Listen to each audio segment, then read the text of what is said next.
ओम नमः शिवाय। शिवजी सदा सहाय। ओम नमः शिवाय। गुरुजी सदा सहाय। वायव्य संहिता का अध्याय 24। शिव पूजन की विधि। उपमन्यु कहते हैं, यदुनंदन, विशुद्धि के लिए मूल मंत्र से गंध चंदन मिश्रित जल के द्वारा पूजा स्थान का प्रोक्षण करना चाहिए। इसके बाद वहां फूल बिखेरें। अस्त्र मंत्र फट का उच्चारण करके विघ्नों को भगाएं। फिर कवच मंत्र हुम से पूजा स्थान को सब ओर से अवगुंठित करें। अस्त्र मंत्र का संपूर्ण दिशाओं में न्यास करके पूजा भूमि की कल्पना करें। वहां सब ओर कुश बिछा दें और प्रोक्षण आदि के द्वारा उस भूमि का प्रक्षालन करें। पूजा संबंधी समस्त पात्रों का शोधन करके द्रव्य शुद्धि करें। प्रोक्षणी पात्र, अर्ध्यपात्र, पाद्यपात्र और आचमन्य पात्र, इन चारों का प्रलाक्षण, प्रोक्षण और वीक्षण करके इनमें शुभ जल डालें और जितने मिल सकें उन सभी पवित्र द्रव्यों को उनमें डालें। पंचरत्न, चांदी, सोना, गंध, पुष्प, अक्षत आदि तथा फल, पल्लव और कुश, ये सब अनेक प्रकार के पुण्य द्रव्य हैं। स्नान और पीने के जल में विशेष रूप से सुगंध आदि एवं शीतल मनोज पुष्प आदि छोड़ें। पाद्य पात्र में खश और चंदन छोड़ना चाहिए। आचमन्य पात्र में विशेषतः जायफल, कंकोल, कपूर, सहीजन और तमाल का चूर्ण करके डालना चाहिए। इलायची सभी पात्रों में डालने की वस्तु है। कपूर, चंदन, कुशाग्र भाग, अक्षत, जौ, धान, तिल, घी, सरसों, फूल और भस्म, इन सबको अर्घ्य पात्र में छोड़ना चाहिए। कुश, फूल, जौ, धान, सहीजन, तमाल और भस्म, इन सब का प्रोक्षणी पात्र में प्रक्षेपण करना चाहिए। सर्वत्र मंत्र न्यास करके कवच मंत्र से प्रत्येक पात्र को बाहर से आवेशित करें। तत्पश्चात अस्त्र मंत्र से उसकी रक्षा करके धेनु मुद्रा दिखाएं। पूजा के सभी द्रव्यों का प्रोक्षणी पात्र के जल से मूल मंत्र द्वारा प्रोक्षण करके विधिवत शोधन करें।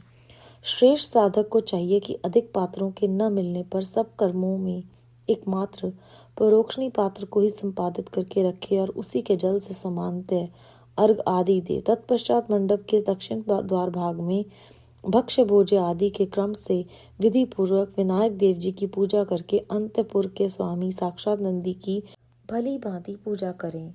उनकी अंग कांति स्वर्ण में पर्वत के समान है। समस्त आभूषण उसकी शोभा बढ़ाते हैं। मस्तक पर बालचंद्र का मुकुट सुशोभित होता है। उनकी मूर्ति सौम्य है। वे 3 नेत्र और 4 भुजाओं से युक्त हैं। उनके एक हाथ में चमकता हुआ त्रिशूल, दूसरे में मृगी, तीसरे में टंक और चौथे में तीखा बैंत है। उनके मुख की कांति चंद्रमंडल के समान उज्जवल है। मुख वानर के सदृश है। द्वार के उत्तर पार्श्व में उनकी पत्नी सुयशा है, जो मृतगणों की कन्या है। वे उत्तम व्रत का पालन करने वाली और पार्वती जी के चरणों का श्रृंगार करने में लगी रहती हैं। उनका पूजन करके परमेश्वर शिव के भवन के भीतर प्रवेश करें और उन द्रव्यों से शिवलिंग का पूजन करके निर्माल्य को वहां से हटा लें। तदनंतर फूल धोकर शिवलिंग के मस्तक पर उसकी शुद्धि के लिए रखें। फिर हाथ में फूल ले यथाशक्ति मंत्र का जप करें। इससे मंत्र की शुद्धि होती है। ईशान कोण में चंडी की आराधना करके उन्हें पूर्वोक्त निर्माल्य अर्पित करें। तत्पश्चात इष्ट देव के लिए आसन की कल्पना करें। क्रमशः आधार आदि का ध्यान करके कल्याण में आधार शक्ति भूतल पर विराजमान है और उनकी अंगकांति श्याम है। इस प्रकार उनके स्वरूप का चिंतन करें। उनके ऊपर फन उठाए सर्पाकार अनंत बैठे हैं, जिनकी अंगकांति उज्जवल है। वे 5 फनों से युक्त है और आकाश को चाटते हुए से जान पड़ते हैं। अनंत के ऊपर भद्रासन है, जिसके चारों पायों में सिंह की आकृति बनी हुई है। वे चारों पाए क्रमशः धर्म, ज्ञान, वैराग्य और ऐश्वर्य रूप हैं। धर्म नाम वाला पाया आग्नेय कोण में है और उसका रंग सफेद है। ज्ञान नामक पाया नैऋत्य कोण में है और उसका रंग लाल है। वैराग्य वायव्य कोण में है और उसका रंग पीला है तथा ऐश्वर्य ईशान कोण में है और उसका वर्ण श्याम है। अधर्म आदि उस आसन के पूर्वादि भागों में क्रमशः स्थित है, अर्थात अधर्म पूर्व में, अज्ञान दक्षिण में, अवैराग्य पश्चिम में और अनैश्वर्य उत्तर में है। इनके अंग राजा व्रत मणि के समान है, ऐसी भावना करनी चाहिए। इस भद्रासन को ऊपर से आच्छादित करने वाला श्वेत निर्मल पाद्य में आसन है। अनिमा आदि 8 ऐश्वर्य गुण ही उस कमल के 8 दल हैं। वामदेव आदि रुद्र अपनी वामा आदि शक्तियों के साथ उस कमल के केसर हैं। वे मनोन्मनी आदि अंतः शक्तियां ही बीज हैं। अपर वैराग्य कर्णिका है। शिव स्वरूप ज्ञान नाल है। शिव धर्म कंद है। कर्णिका के ऊपर 3 मंडल, चंद्रमा मंडल, सूर्य मंडल और वहीन मंडल हैं और उन मंडलों के ऊपर आत्म तत्व, विद्या तत्व तथा शिव तत्व रूप त्रिविध आसन है। इन सब के आसनों के ऊपर विचित्र बिछौनों से आच्छादित एक सुखद दिव्य आसन की कल्पना करें जो शुद्ध विद्या से अत्यंत प्रकाशमान हो। आसन के अनंतर आह्वान, स्थापन, सनिरोधन, निरीक्षण एवं नमस्कार करें। इन सबकी पृथक पृथक मुद्राएं बांध कर दिखाएं। तदनंतर पाद्य, आचमन, अर्घ्य अर्थात स्नानीय वस्त्र, यज्ञोपवीत, गंध, पुष्प, धूप, दीप, नैवेद्य और तांबूल देकर शिवा और शिव को शयन कराएं अथवा उपयुक्त रूप से आसन और मूर्ति की कल्पना करके मूल मंत्र एवं अन्य ईशान आदि ब्रह्म मंत्रों द्वारा सकलीकरण क्रिया करके देवी पार्वती सहित परम कारण शिव का आह्वान करें। भगवान शिव की अंग कांति शुद्ध स्फटिक के समान उज्ज्वल है। वह निश्चल, अविनाशी, समस्त लोगों के परम कारण, सर्वलोक स्वरूप, सबके बाहर भीतर विद्यमान, सर्वव्यापी, अणु से अणु और महान से भी महान है। भक्तों को अनायास ही दर्शन देते हैं। सबके ईश्वर एवं अव्यय हैं। ब्रह्मा, इंद्र, विष्णु तथा रुद्र आदि देवताओं के लिए भी अगोचर हैं। संपूर्ण वेदों के सार तत्व हैं। विद्वानों के भी दृष्टि पथ में नहीं आते। आदि, मध्य और अनंत से रहित हैं। भव रोग से ग्रस्त प्राणियों के लिए औषध रूप हैं। शिव तत्व के रूप में विख्यात हैं और सबका कल्याण करने के लिए जगत में सुस्थिर शिवलिंग के रूप में विद्यमान है। ऐसी भावना करके भक्ति भाव से गंध, धूप, दीप, पुष्प और निवेदन 5 उपचारों द्वारा उत्तम शिवलिंग का पूजन करें। परमात्मा महेश्वर शिव की लिंगमय मूर्ति के स्नान काल में जय जयकार आदि शब्द और मंगल पाठ करें।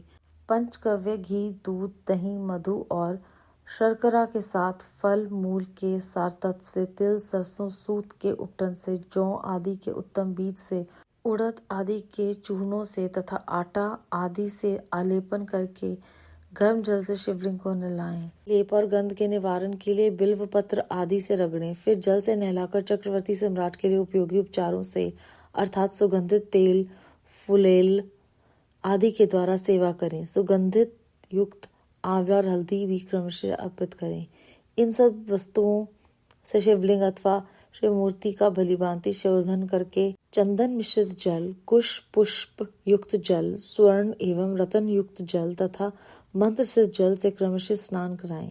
इन सब द्रव्यों का मिलना संभव न होने पर यथा संभव संग्रहित वस्तुओं से युक्त जल द्वारा अथवा केवल मंत्राभिमंत्रित जल द्वारा श्रद्धा पूर्वक शिव को स्नान करवाएं। कलश, शंख और वर्धिनी से तथा कुश और पुष्प से युक्त हाथ के जल से मंत्रोच्चारण पूर्वक इस देवता को नहलाना चाहिए। पवमान सूतक, रुद्र सूतक, नील रुद्र सूतक, तवृत मंत्र, लिंग सूतक, आदि सूतक, अथर्व शीर्ष, ऋग्वेद, सामवेद और शिव संबंधी शान आदि पंच ब्रह्म मंत्र, शिव मंत्र तथा प्रणव से देव देवेश्वर शिव को स्नान कराएं। जैसे महादेव जी को स्नान कराएं उसी तरह महादेवी पार्वती को भी स्नान आदि कराना चाहिए। उन दोनों में कोई अंतर नहीं, क्योंकि वे दोनों सर्वथा समान हैं। पहले महादेव जी के उद्देश्य से स्नान आदि क्रिया करके फिर देवी के लिए उन्हीं देवादि देव के आदेश से सब कुछ करें। अर्धनारीश्वरी की पूजा करनी हो तो उसमें पूर्वापर का विचार नहीं है, अतः उसमें महादेव और महादेवी की साथ साथ पूजा होती है। शिवलिंग या अन्यंत्र मूर्ति आदि में अर्धनारीश्वर की भावना से सभी उपचारों का शिव और शिवा के लिए एक साथ ही उपयोग होता है। पवित्र सुगंधित जल से शिवलिंग का अभिषेक करके उसे वस्त्रों से पोंछें, फिर नूतन वस्त्र एवं यज्ञोपवीत चढ़ावें। तत्पश्चात पाद्य, आचमन, अर्घ्य, गंध, पुष्प, आभूषण, धूप, दीप, नैवेद्य, पीने योग्य जल, मुख शुद्धि, पुनराचमन, मुखवास तथा संपूर्ण रत्नों से जटित सुंदर मुकुट, आभूषण, नाना प्रकार की पवित्र पुष्प मालाएं, छत्र, चवर, व्यंजन, ताड़का, पंखा और दर्पण देकर सब प्रकार की मंगलमयी वाद्य ध्वनि के साथ इस देव की निराजना करें अर्थात आरती उतारें। उस समय गीत और नृत्य आदि के साथ जय जयकार भी होनी चाहिए। सोना, चांदी, तांबा अथवा मिट्टी के सुंदर पात्र में कमल आदि के शोभायमान फूल रखें।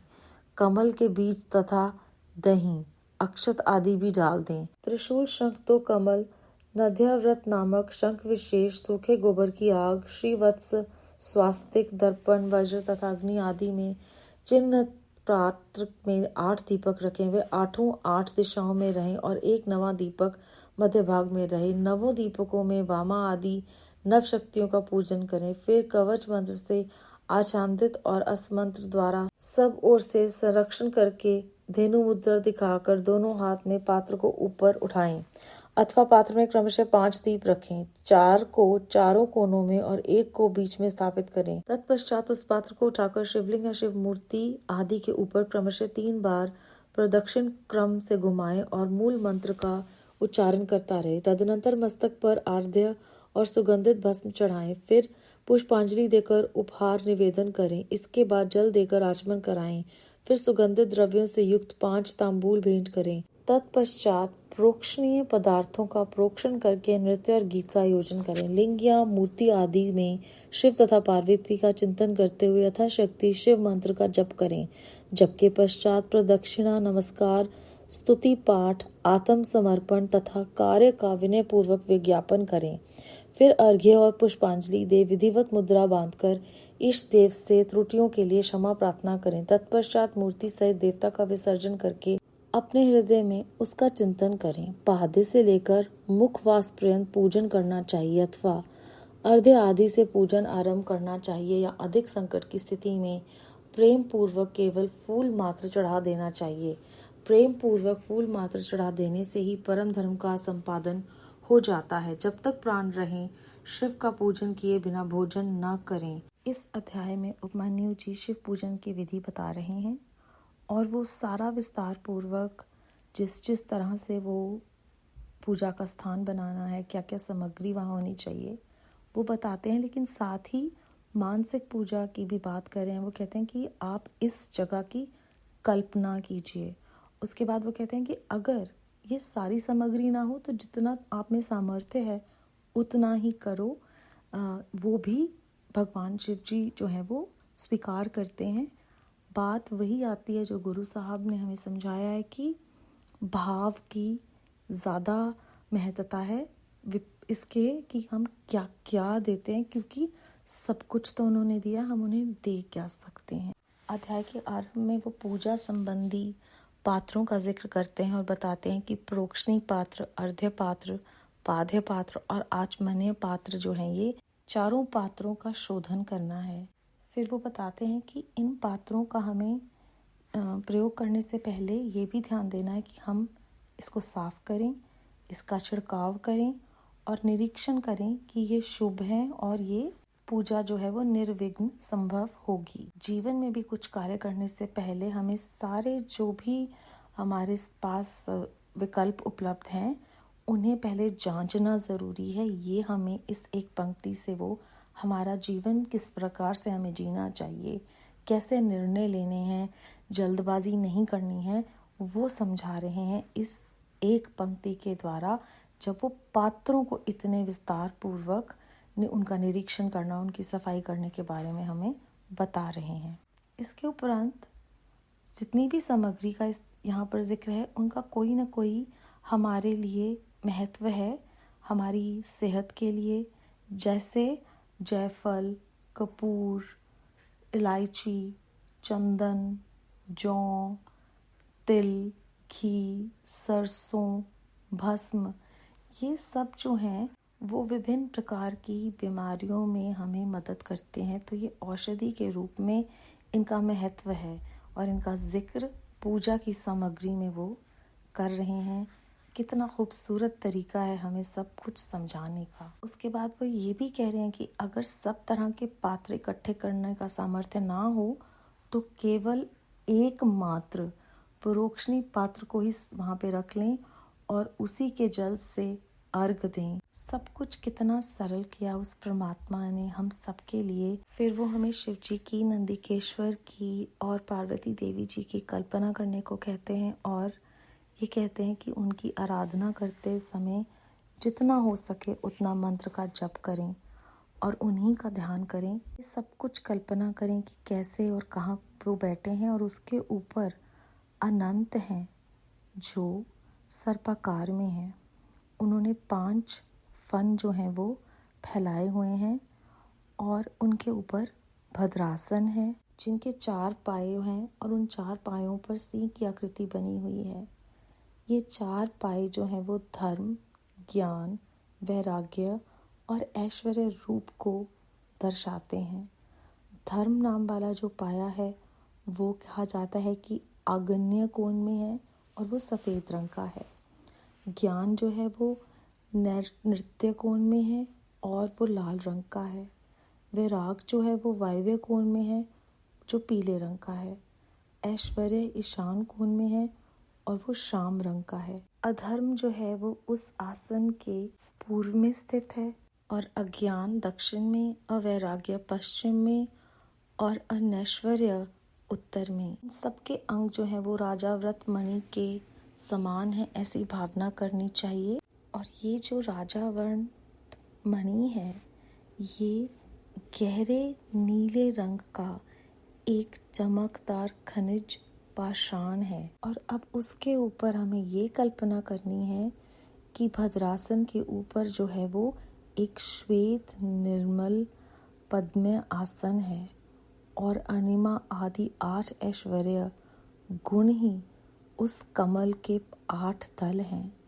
वामदेव, रुद्र अपनी वामा आदि शक्तियों के साथ उस कमल के केसर हैं और अनंत शक्तियां ही बीज हैं और वैराग्य उसकी कर्णिका है। शिव स्वरूप ज्ञान उसकी नाल है। शिव धर्म केंद्र है। कर्णिका के ऊपर जो 3 मंडल हैं वो चंद्रमा, सूर्य और विहीन मंडल हैं और उन मंडलों के ऊपर है आत्म तत्व, विद्या तत्व और शिव तत्व।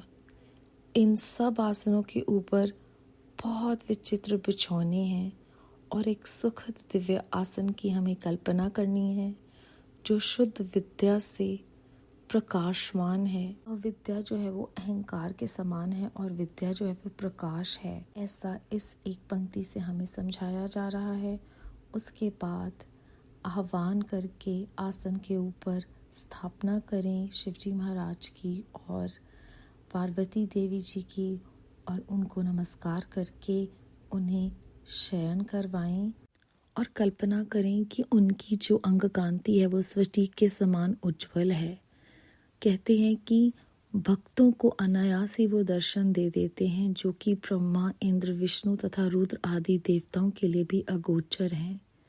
सभी वेदों के सार तत्व हैं वो, ना उनका आदि है, ना मध्य है, ना अंत है। और सभी जो प्राणी हैं जो तरह तरह के रोगों से ग्रस्त हैं, चाहे वो मानसिक हैं, शारीरिक हैं, उनके लिए शिवजी महाराज जो हैं वो औषधि रूप हैं और वो सब जगह विख्यात हैं। फिर वो विस्तार पूर्वक बताते हैं कि किस प्रकार शिवलिंग का जो है वो पूजन करना है और बाद में वो बताते हैं कि शिवजी महाराज को नहलाएं, पार्वती देवी को नहलाएं, क्योंकि उन दोनों में कोई अंतर नहीं है। और ये समझाने के लिए कि वो एक ही हैं। अगर अर्धनारीश्वर रूप में पूजा करनी है तो कोई भी विचार नहीं करना कि पहले किसको स्नान कराना है, क्योंकि वो उस समय एक साथ हैं तो उनकी एक साथ ही पूजा होती है। जो हमें आज के समय में समझाया जाता है कि स्त्री पुरुष में कोई अंतर नहीं करना है, वो हमारे वेदों शास्त्रों में सूक्ष्म रूप से ऐसे समझाया जाता है। और फिर वो कहते हैं सब कुछ करके आप उनकी निरांजना अर्थात आरती उतारें और गीत और नृत्य आदि करके जय जयकार कर सकते हैं। पूरा विस्तार में बताया है कि कब क्या करना है। और वो बोलते हैं कि प्रेम पूर्वक अगर हम सिर्फ फूल ही चढ़ा दें तो भी उन्हें स्वीकार है। और अंत में जो पंक्ति है कि जब तक प्राण रहे शिव का पूजन किए बिना भोजन न करें। यहाँ पर जिस तरह से हमारे शरीर के लिए भोजन ज़रूरी है, उसी तरह हमारी आत्मा की खुराक जो है वो उनका नाम है। तो जैसे हम वो नहीं भूलते तो उसी तरह से हमें पहले अपने आत्मिक यात्रा की पूर्ति के लिए उनके नाम लेने को सर्वप्रथम प्राथमिकता देनी चाहिए। ये इस भक्ति से हमें प्रेरणा मिल रही है। और इससे पहले वो कहते हैं कि सभी देव से आप त्रुटियों के लिए क्षमा प्रार्थना करें, क्योंकि हम जानते ही नहीं कि हम जाने अनजाने किस तरह से शारीरिक, मानसिक और वाचिक जो है वो पाप करते हैं और दूसरों को दिल दुखाते हैं।